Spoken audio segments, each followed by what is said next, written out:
Yo, internet! Welcome back.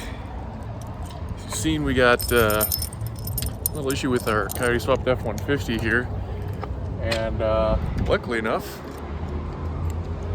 it's a small full-size truck, and I was able to fit it in my trailer. This is very candid. Loaded up the night before, and it barely fit. Let's see if it's still good. It just fit in here, even lengthwise, mostly because I have junk up front, but because of drift things and events and whatnot. But you might be asking yourself, why we got the F-150 at the shop? Well, let me tell you.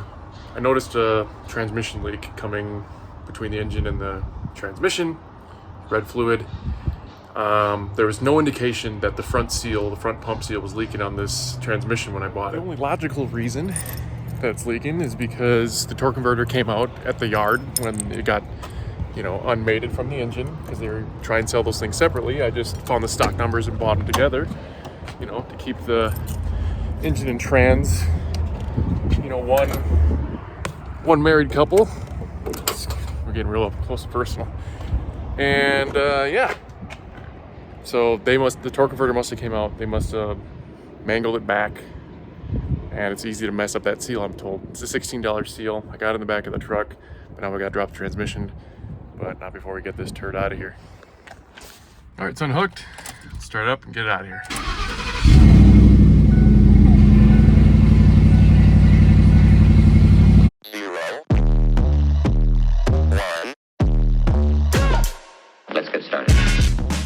Alright, she's in the shop. Lift is going. Gotta do headers on that first, so we'll show you once we get the truck in the lift and the transmission out, how that's all gonna go. Here is the front seal. I had it sitting in here somewhere. There it is. That's the front seal. It works on a whole multitude of 6Rs, even the non-Coyote ones, so that's what we get to replace. And then maybe in this episode, recognize that, I'm gonna see if I can swap this mounting right there with the Torx.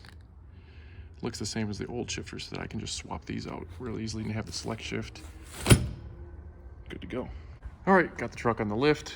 Going to disconnect the battery and start fishing the transmission harness. Disconnect that from the computer, get out of the way, because the lead frame connector on the transmission was a little iffy taking it apart. Like, I never got it apart, and that's a common failure point for them. So I'm just gonna have the transmission harness come out with the harness or the transmission. And after that, this should be a fairly easy job with an actual trans jack and a lift to get these things rocking and rolling, so we can replace that front seal in the transmission that's leaking. All right, truck's in there. Awesome, able to stand under this. So I'm gonna start with drive shaft, and in order to get the exhaust out, gotta get rid of the cross member, which will help us get more room to get the bell housing bolts out. Probably fish the transmission harness back further after the L2s are disconnected. Disconnect evap lines once they're available, once the transmission's drooping a little bit more. Shifter cable, easy peasy. Y pipe then will come out. Starter. Should be fairly simple. Should be able to just disconnect the front drive shaft and let that hang out, and then shoot, should have this thing out within 45 minutes. What I'm gonna show you is just put my finger in that area of the transmission. You can see all the leakage. Obviously ATF, not oil. Pan's super dry, so that's neat. But that's the job. Oh yeah, torque converter nuts.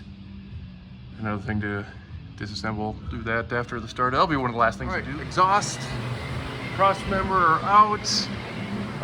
Still gotta work on the starter. This bolt here, I regret putting a stud in there. It's obviously easier when the cap wasn't on, so gotta get that out yet. It should be a little easier with the Y pipe gone. And then just torque converter. This harness will come with it, all nice. Torque converter nuts, bell housing, out. 6R80, now deleted. So, you can definitely tell that the fluid was pooling there. Definitely only while it was running, so that's a good sign that like none of this is cracked and leaking through, because there's nothing back here. So get the converter out, show you how to replace the seal. So simple, right? Torque converter out, nothing scary there. Definitely moist at that seal. So we'll go ahead and replace that. Getting it out is going to be fairly easy. You either use a screwdriver or a seal puller. But just MacGyvering a seal puller out of a coilover adjustment tool. Worked out great. Literally pushed the new seal in thumb. That happened once with a crank seal, a front seal. So that's cool, because there's a shoulder. Can't put it in too far. Let's get the converter back in. Converter! Get this stupid thing back in the truck. Hot tip. We got this converter all seated in, but unbeknownst to me, and I was doing this while having the heavy ass converter in my hand, is that the tangs you might have seen that are on the first part of the shaft of the torque converter, the slots in there are different sizes, and the tangs and the oil pump also are different sizes. So you can have it 180 off. This thing wasn't clicking in right away, and then it dawned on me, let's check those slots. Then it popped in right good. So a little reference for you guys of how deep it has to be when it's actually seated in. You can see that the torque converter studs are not poking out whatsoever.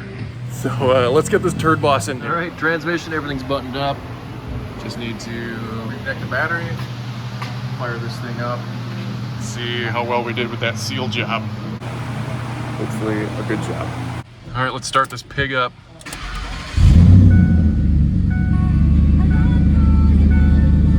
Just all the lights. I don't know why the brake light's on either.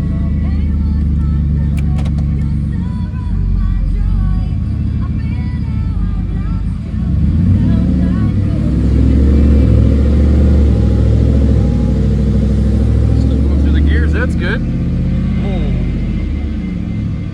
Breaking the speed limit.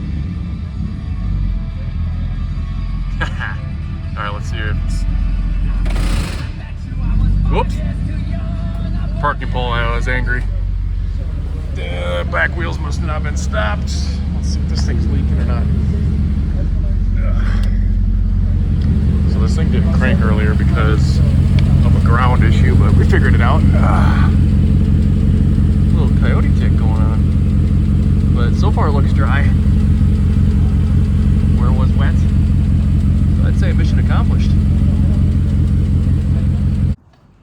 All right, internet, I feel like I was rushing the clips from when we actually did the transmission because I have limited time, shops a little bit from home, but now it's the next morning, it's before the butt crack of dawn, and let's take a peek here and see if this thing is not leaking. Really hoping it is, because I want to drive this thing to Long Beach Formula Drift to really shake it down and just prove that you can treat our swap methods after it's all said and done like a stock reliable car. So let's get underneath there and see if it's leaking. I think the seal was leaking slow, and the fluid would like puddle in the bell housing. Where earlier in the video you could see I stuck my finger in there. It was like super wet, but then it wasn't like just dripping out of the seal, but it was definitely coming from the front seal, and the sealing surface of the torque converter looked good and stuff. So let's take a look. All right, bell housing looks dry.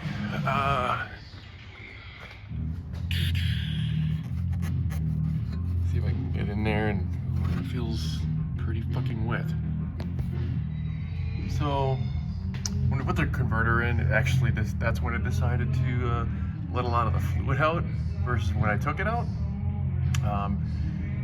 So I couldn't brake clean as well as when the torque converter was out. So there is a little residue there, but it's not as nearly as bad. I ran through the gears a bunch of times last night, so I'm gonna drive this thing around. I want to check like trans fluid temperature. Meantime, I'm gonna place the swaling bushings up front because they're absolutely absent. And keep an eye on this little leak that I hopefully repaired enough to make it a daily, because that's like the last thing this thing needs besides a full exhaust to make it a driver. Okay, so AutoZone still isn't open yet, so sway links are out. The axle, when we did the 3.5 drop, I feel like we need to shift this over because it felt like it was a little over to the passenger side or more, so I'm gonna take care of that. And then it's up there.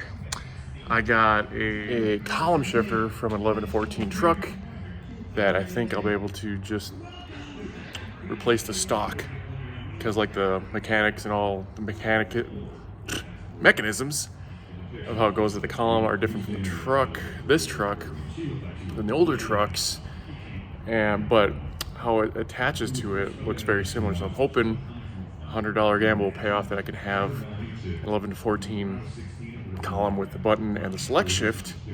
It'll just bolt into the older column. All right, so here's the column shifter from 1112. So this stock here is what I was talking about. When I was just looking online, it looks like the 0408 has the same type of way to attach this thing to the mechanism.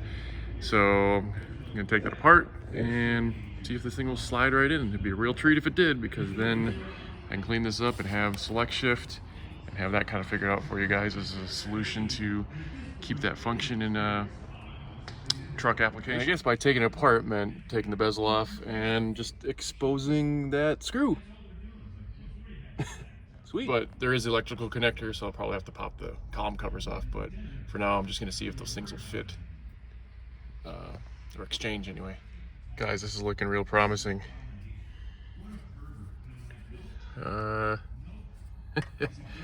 Excuse my awesome videography skills. Okay, so I got it oriented where the screw is gonna be, and at least that's oriented right, and it looks like the same size. So let's get that thing swapped. It's always a good sign when the fasteners are also the same size, so pretty excited about this. Old one's out. Dude, right in there. Are you serious right now? Ah, finally something not fighting me on this truck. So now I'm going to take the caps off. I'm not gonna wire it today.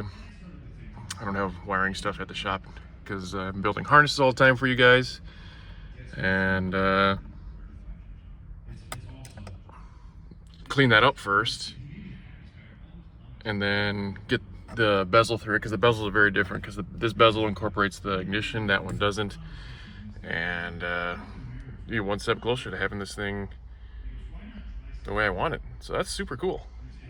All right, I transferred the now clean 11 to 14 stock onto the bezel, cleaned up as much as I could, cleaned up these panels a little bit, reinstall them.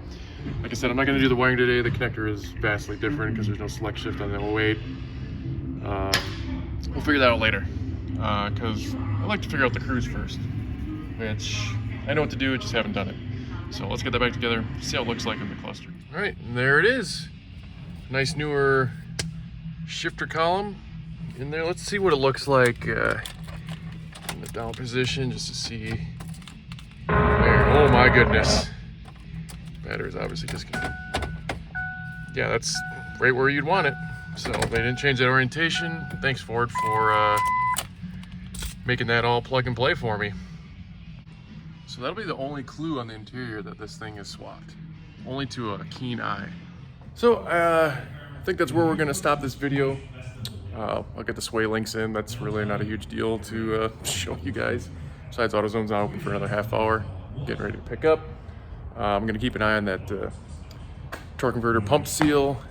Make sure the bell housing stays free of any transmission fluid. So only way to test that is to drive it some more. So you can see I got some exhaust going. I'm gonna get that, probably just do a nice little side exit where the frame comes up, come out the passenger side. That's left over from the Fusion's 3-inch, so that'll work nice. Yeah, got the axle shift a little bit. So cool thing about the column shifter, I'm really pumped about that. So we're getting this thing closer to a driver, and it might seem like a longer journey on the calendar, but I don't have a whole lot of hours in this. I haven't been able to allocate because I've been building you guys harnesses, so thank you again for that. Always backlogged, it seems. Never can catch up. But so yeah, let's do the YouTube thing. Like the video, please consider subscribing, and we'll see you next time.